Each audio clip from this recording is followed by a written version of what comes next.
할렐루야. 하나님이 찬양 받으시고 기뻐하신 줄로 믿습니다. 자, 우리 하트를 만드시고 하나님을 고백하겠습니다. 하나님 사랑합니다. 예일교회 사랑합니다. 목사님 사랑합니다. 우리 옆에 있는 성도님 사랑합니다. 우리 한번 다 같이 인사하겠습니다. 시작. 하나님 사랑합니다. 예, 사랑합니다. 목사님 사랑합니다.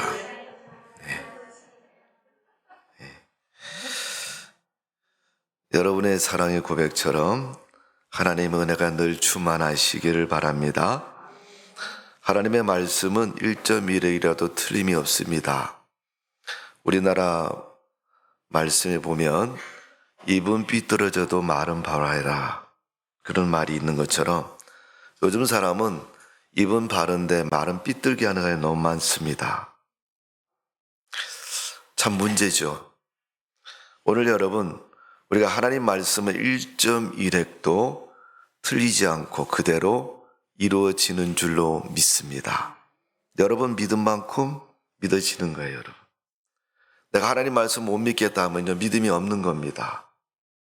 그 말씀이 틀리고 그릇되었기 때문에 그런 것이 아니라 하나님 말씀을 믿을 믿음이 없기 때문에 믿지 못하는 것입니다. 성경은 분명히 하나님 말씀 1.1획도 틀리지 않으니까 그 말씀에 가감하지도 말고 빼지도 말고 그대로 믿으라고 말씀하고 있습니다.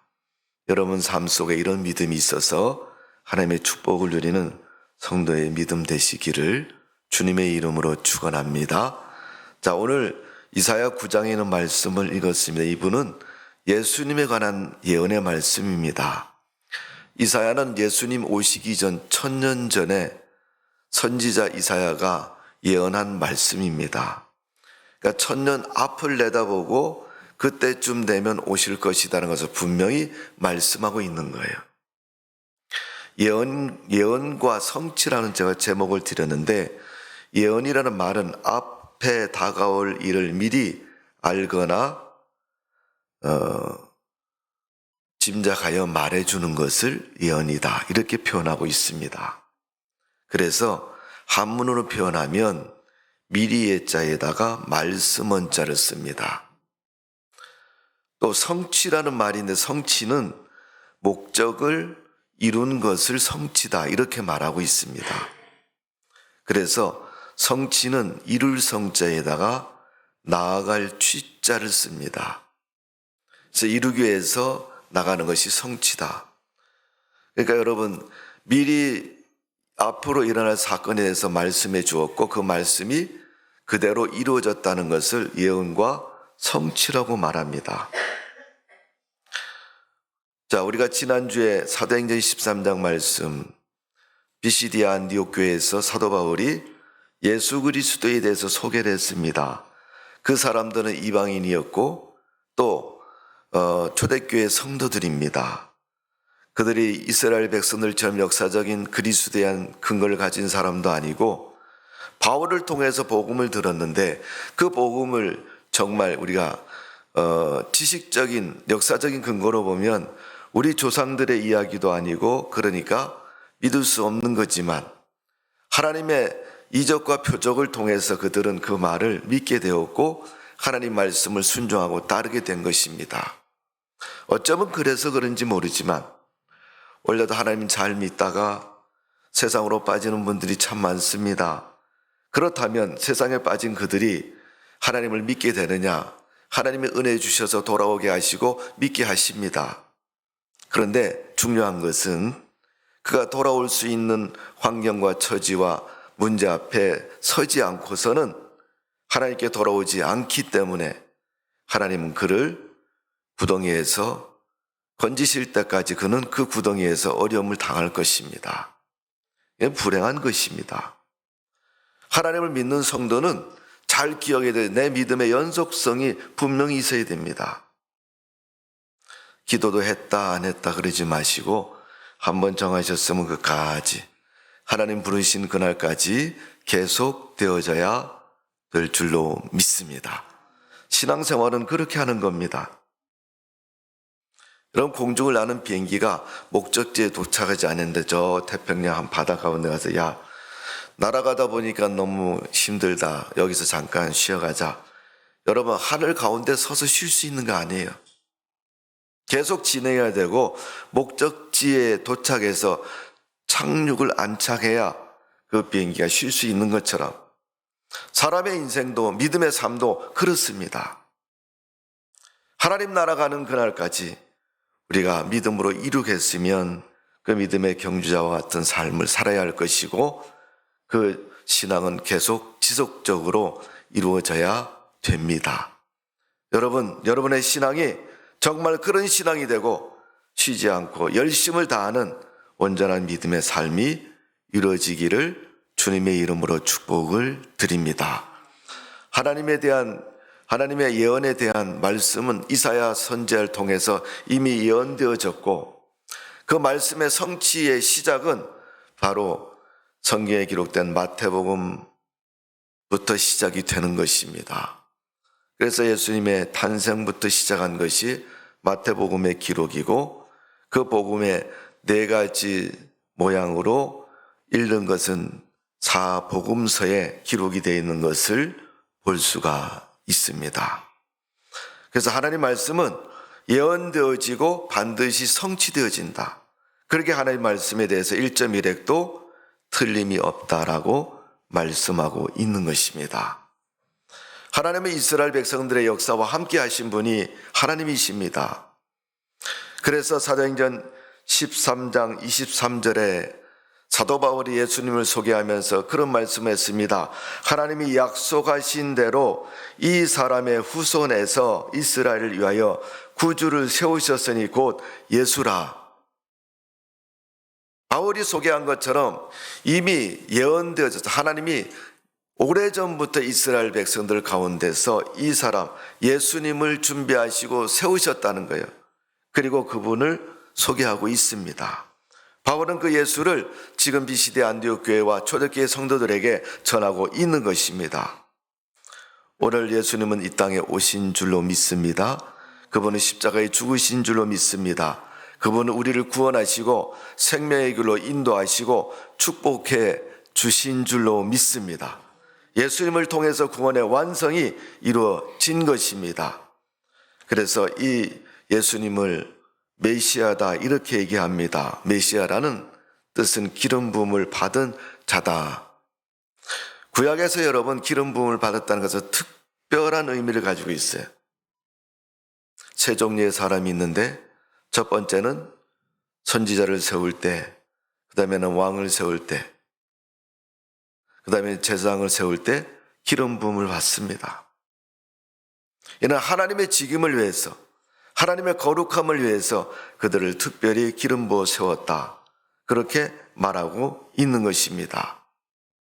오늘도 구원자이신 왕을 지칭하는 예수님, 이미도 이사야를 통해서 예언하셨고 그 예언이 성취되어서 구원을 완성하신 그 예수 그리스도의 복음이 초대교회인 비시디 안디옥 교회와 또 그 시대에 있었던 모든 교회들에게 선포되었고 오늘도 예수님의 그 구원의 은혜가 우리에게 주어졌고 우리에게 말씀하고 있는 것입니다.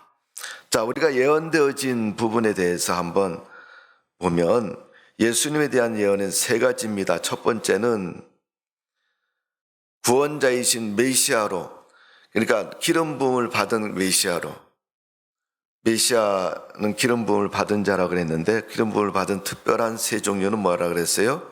선지자, 제사장, 왕 이렇다고 말씀을 드렸어요. 이들은 다 정치적이거든 신앙적이거든 또 삶의거든 지도자들을 말하는 겁니다.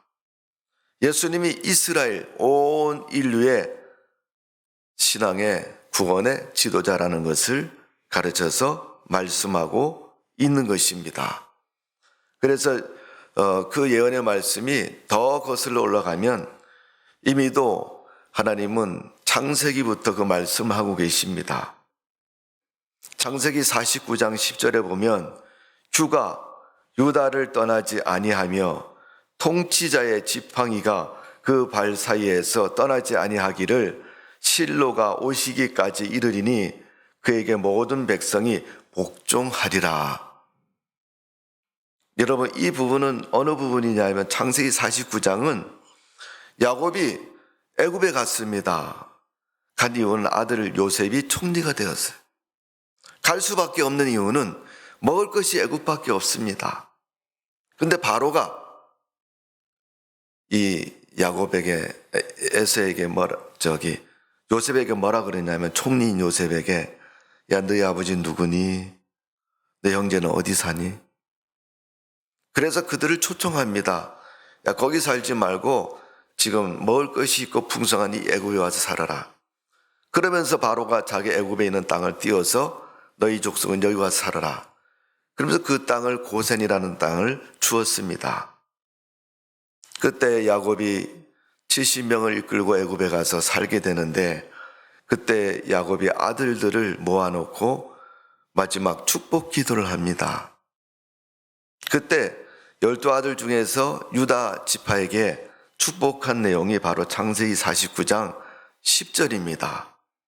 그 말씀이 주가 유다를 떠나지 아니하며 통치자의 지팡이가 그 발 사이에서 떠나지 아니하기를 실로가 오시기까지 이르리니 그에게 모든 백성이 복종하리라. 여러분, 백성이 복종하는 사람은 누구겠어요? 옆집 아저씨인가요? 마음에 들고 이익이 되면 말을 들어주겠지만은 이익이 안 되면 안 들어줍니다. 일개 나라의 대통령도요, 자기 마음에 안 들면 요즘 말을 안 듣고 욕을 하고 맥살 잡고 싸울 수 있는 게 요즘은 살고 있는 모습이에요, 여러분. 지난번에 우리나라 대통령 선거했는데 여당 야당이 아주 치열하게 싸웠습니다. 까닭에 여러분, 우리나라는 사람들의 의식이 둘로 갈라졌어요. 반대하는 사람, 찬성하는 사람. 어떻게 하나가 되어야 될지 모르겠지만 어쨌든 반대와 찬성의 두 사람으로 나눠졌습니다. 그런데 오늘 야곱을 통해서 12아들 중에 유다에게 야곱이 축복한 내용은 하나님의 복을 그에게 내려주는 겁니다. 주라는 것은 통치의 권세를 말하는 겁니다. 왕의 권세를 말하는 겁니다. 그러니까 유다 지파에서 왕이 나고 세상을 통치할 수 있는 권세자가 난다는 거예요. 기름 부음을 받은 그 사람이 나오는 겁니다. 사도행전 13장 23절에 소개한 것처럼 하나님이 이 약속대로, 그렇다면 이 야곱의 기도는 야곱의 개인적인 인간적인 기도가 아닙니다. 아들을 위해서 안수기도, 아들에서 축복기도하는 그 아버지에게 여호와 하나님의 신이 감동되어서 그 입술을 통해서 하나님의 계획을 그에게 기도해 주신 것이고, 그 약속을 통해서 하나님이 다윗을 주셨고 다윗의 후손에게서 예수님을 탄생하도록 축복해 주셨습니다. 그 계보가 누가복음과 마태복음에 나와 있습니다.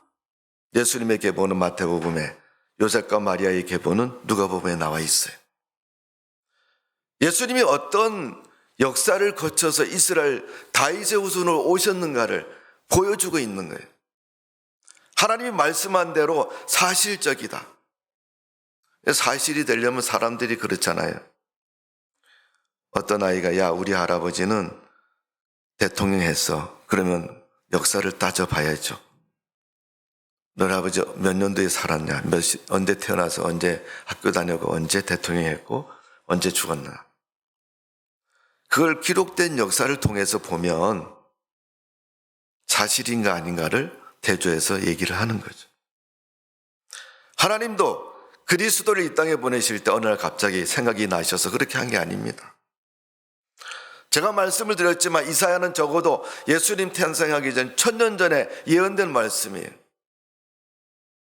그리스도를 메시아로 예언하신 것, 구원자로 예언하신 것, 이건 유다의 지파를 통해서 오래전부터 하나님이 계획하시고 예언하신 겁니다. 왜 하나님 그 예언하셨을까요?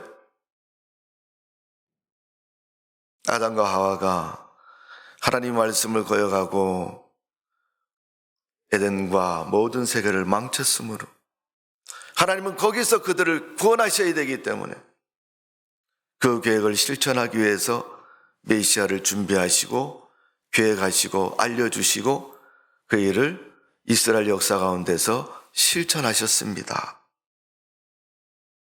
오늘 하나님은 메시아에 대한 예언, 말씀하신 대로 예언이 이루어진 것을 볼 수 있습니다. 그래서 시편 132편 17절에 보면 내가 거기서 다윗에게 뿔이 나게 할 것이라. 여러분, 구약의 뿔이라는 것은 권세를 말하는 거예요. 그 권세는 아주 특별한 권세입니다. 구약에 보면 여러분 성막이라는 게 나오죠. 이스라엘 백성 제사장들이 들어가서 제사 드리는 성막, 하나님을 경배하고 죄 사함을 얻기 위해서 드리는 그곳. 근데 그 성막의 기구를 보면 뿔이 달려 있어요. 제사장이 잘못했을 때 얼른 뿔을 잡으면요, 하나님 용서를 해주십니다. 그것처럼 다윗의 뿔이라고 표현했는데, 다윗이 여러분 용서하면 다 용서가 되는. 어제 큰 살인을 해도 오늘 내가 널 용서해 줄 테니 너 잘못했냐 안 했냐? 잘못했는데요. 그래, 정말 잘못했냐? 예, 정말 잘못했습니다. 그러면 그 죄를 내가 용서해 주겠다고 하면 용서가 되는 거예요. 그게 뿔의 권세입니다. 하나님의 권세라는 얘기입니다. 시편에 있는 말씀처럼 다윗의 뿔이 나게 할 것이요 내가 기름 부음을 받은 자를 위하여 등을 준비하였도다. 하나님께서 기름 부음 받은 자를 위해서 등을 준비하셨다. 그분이 바로 그리스도이시요 다윗의 후손으로 오신 것입니다. 이 말씀을 통해서 하나님은 이미 이스라엘 백성들 역사 가운데 예언하셨고, 그 예언이 구체적으로 이루어진 모습의 내용이 오늘 우리가 읽은 이사야 9장 6절 7절 말씀입니다. 그분은 전능하신 하나님이요 기묘자고 모사라고 말했고 구원자라고 말씀하고 있습니다. 이사야 9장 6절에서 말한 것처럼 그 하나님은 바로 그런 분이십니다. 이는 예언되었었습니다.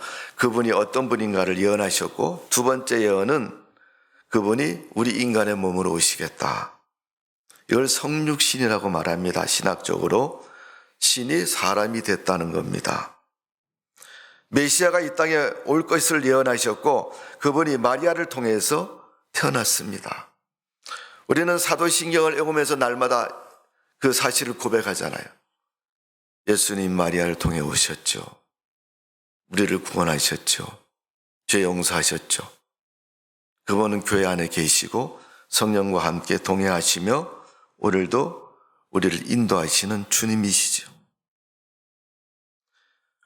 미가서 5장 2절을 보면 미가 선지자는 메시아가 베들레헴에서 태어나실 것을 예언했습니다. 그래서 베들레헴 에브라다야 이렇게 표현하는 부분이 있습니다. 그것처럼 유다 족속 중에서 작을지라도 이스라엘 다스릴 자가 내게서 나오겠다라고 예언하셨고 그대로 실천되었습니다. 그 사실이 누가복음 2장 1절에서 7절의 말씀에 보면 요셉과 마리아가 호적하러 나사렛에 갔을 때 마리아가 구유에서 예수님을 낳게 되는 것을 볼 수 있습니다. 그 마곡간에서 태어나신 예수님, 인간의 모습으로 태어나신 예수님, 그분이 구원하시기 위해서 이 땅에 제물이 되시려고 우리의 인간과 똑같은 모습으로 오신 그분. 그래서 히브리서는 예수님을 산 제물이라고 말씀하고 있고 우리를 대신하는 제물이라고 말씀하고 있습니다. 여러분, 제물의 개념은 1대1의 개념입니다. 하나가 하나인 거죠. 하나가 둘이 되는 게 아니고 하나가 셋이 되는 것도 아니에요. 똑같은 제물로 값을 치름으로 말하면 값이 치러지는 겁니다. 그 예수 그리스도의 구원이 십자가의 죽음이 우리를 죄악에서 사망에서 건지신 줄로 믿습니다. 그것이 십자가에서 이루어진다는 거예요. 예수님의 십자가는 그런 면에서 우리에게 예언되어지고 성취되어진 것을 분명히 말씀하고 있습니다. 오늘 이사야 53장 5절의 말씀에 보면 그리스도의 고난을 상세히 기록하고 있습니다. 그가 찔림은 우리의 허물을 인하며 그가 징계를 받음으로 우리가 나음을 얻었다. 그가 채찍에 맞음으로 우리가 나음을 얻었고 그가 마치 도수장에 끌려가는 어린 양과 같이 입을 열지 않고 잠잠히 끌려가신 제물이 되었다고 이사야 53장 5절 6절에 말씀하고 있는 겁니다. 예수님이 왜 여러분 욕 한마디 하지 않고 끌려가셨을까요? 하나님의 온전한 뜻을 이루기 위해서. 내가 여기서 입을 열고 반항을 하고 거부하면 하나님의 뜻은 이루어지지 않는 겁니다. 여러분, 신앙생활은 그런 모습으로 할 때 하나님의 축복의 역사가 있는 줄로 믿습니다. 이사야 50장 6절에 나를 때리는 자에게는 내 등을 맡기며 나의 숨을 뽑는 자에게는 나의 뺨을 맡기며 모욕과 침을 뱉음을 당하여도 내 얼굴을 가리지 아니하였도다. 요즘은 사람들이 참 사나워서 건드리지를 못하잖아요. 애들한테도 잘못 말하면요 막 들어봤습니다. 예. 옛날에 어른들이 그러죠. 야, 집에서 새는 바가지는 나가서도 돼. 조심해라. 근데 요즘은 그게 아니고 밖에서 새는 바가지가 집에 왔더니 새더라. 이런 얘기 같아요, 보니까. 바깥에서 싸운 애들이 집에 와서 아빠 맥살 잡고 싸우는 것 같아요, 보니까 요즘. 참 사납죠, 사람들이. 정말 예수님 믿고 십자가의 고난을 알고 고난을 믿음으로 승리한 사람은 그렇게 하지 않습니다. 믿음이 없는 사람들이 하는 거예요.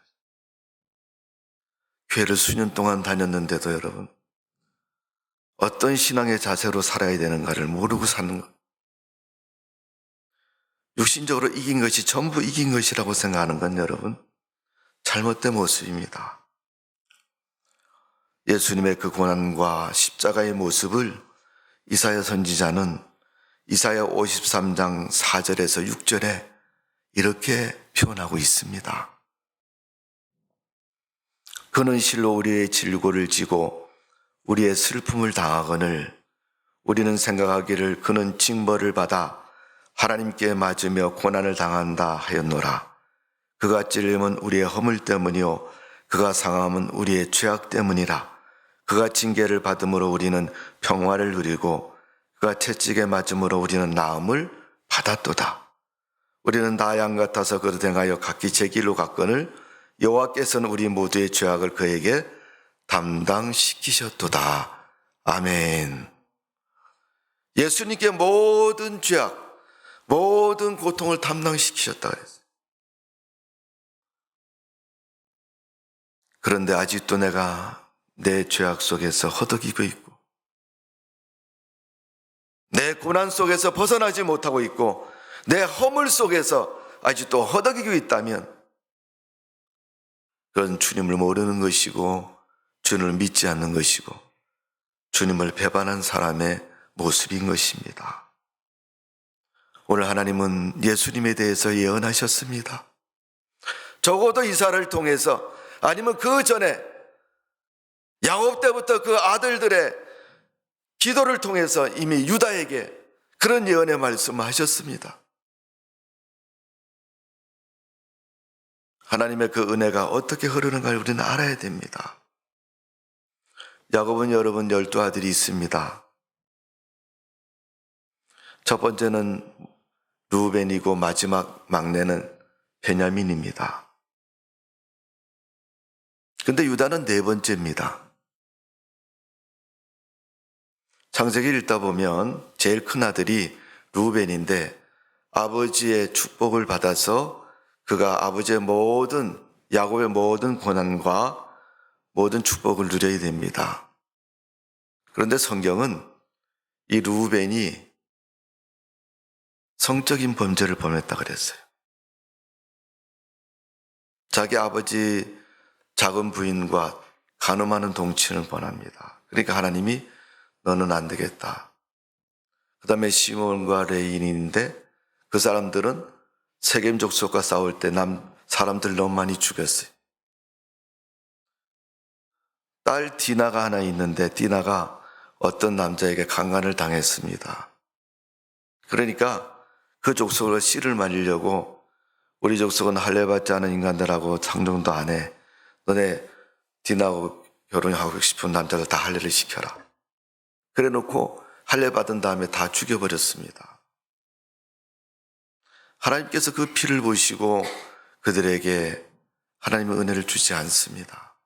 그냥 돈 벌어먹고 사는 사람으로 만드셨어요. 신앙의 축복의 계보가 끊어진 거예요. 그리고 나서 네 번째 아들인 유다에게 이 약속을 하셨고 그 약속은 다윗을 통해서 구체적으로 이루어지기 시작했으며 또 그 계보를 통해서 하나님의 역사가 이어진 것을 볼 수가 있습니다. 마태복음의 예수님의 계보를 보면 그 어머니들에 대한 누구는 누구를 낳고 이런 얘기가 쭉 나오죠. 자손들의 계보가 나오는데 그 가운데 보면 우리가 구약에 유명한 룻기서가 있습니다. 룻이라는 여인이 있어요. 그 이방 모압 여인인데 그가 다윗의 계보에 한 여인으로서 자리를 잡고 있어요. 하나님이 그를 쓰셨습니다. 유대인이 아님에도. 왜? 어머니 하나님은 나의 하나님. 아마도 하나님 그 말에 감동받았을 거예요. 여러분 목사님 참 멋있어요. 이 말만 해도 참 기분 좋아지거든요. 우리 하나님 나의 하나님. 야 네가 언제 나봤다고 나본 네 하나님이라 얘기하냐. 내가 보니까 우리 어머니 하나님 참 좋으신 하나님입니다. 우리 시어머니 나오미 하나님 최고의 하나님이십니다. 하나님은 그 룻의 신앙 고백에 감동을 받으셨어요. 그를 다윗의 조상으로 쓰셨고 그 다윗의 후손에서 메시아가 오셨고 그 메시아가 십자가에서 고난을 받으시고 죽임을 당하시면서 하나님의 구원의 뜻을 제물이 돼서 완성하셨기에 그 예수 그리스도가 구원자이시고 메시아이시고 하나님의 예언을 성취하신 하나님의 거룩한 분이십니다. 오늘 예언대로 예수님은 십자가에 죽으셨습니다.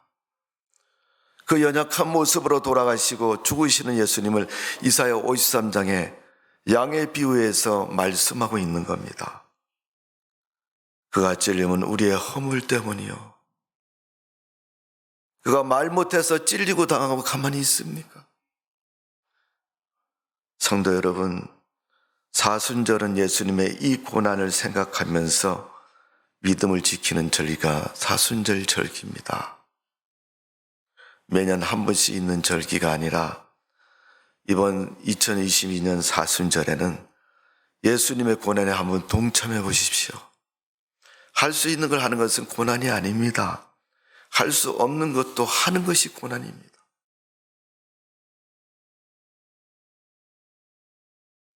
우리가 이 고난에 동참해야 진정한 그리스도인이 될 수가 있습니다. 제가 그런 말씀을 가끔 드립니다마는 곤충을 연구하는 곤충학자가 보면 나비가 공중에 휙 날아다니잖아요. 그죠? 그 나비가 될 때까지는 알에서 애벌레가 되고 애벌레에서 여러분 집을 지어 누에고치처럼 집을 짓고 나중 번데기가 된 후에 번데기에서 나비가 나옵니다. 그때 나비가 될 때 누에고치를 뚫고 나옵니다. 이 곤충학자가 보니까 이게 나비가 되려고 그렇게 누에고치 속에서 애를 쓰고 힘을 쓰는 거예요.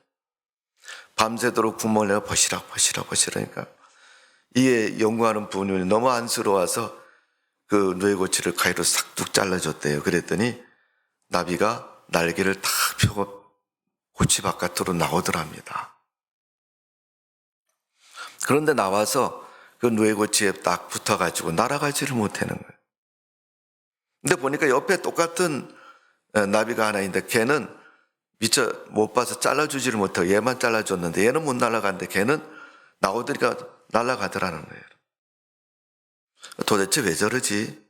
봤더니 여러분, 그 나비가 그 고치를 구멍을 뚫고 나올 때 힘쓰고 애쓰면서 어떻게 해요? 날개에 힘을 기르게 되고 날아갈 수 있는 나비가 된다는 거예요. 여러분, 신앙생활은 반드시 고난이 있습니다. 여러분, 히브리서를 읽어보세요. 여러분. 빌립보서를 읽어보세요. 바울 서신의 반은 고난에 대한 이야기입니다. 뒤로 갈수록 점점점 더 고난 속에 좋은 믿음이 만들어진 것처럼 이번 사순절기간 여러분 그냥 평소에도 안 했는데 목사님 새벽 기도 하라니까 안 갈 수는 없고 이건 내가 권사까지 돼가지고 가긴 가야 되겠는데 한 이틀 나갔더니 체력적으로 멘붕이 왔네요. 그냥. 도저히 허리도 아프고 다리도 아프고.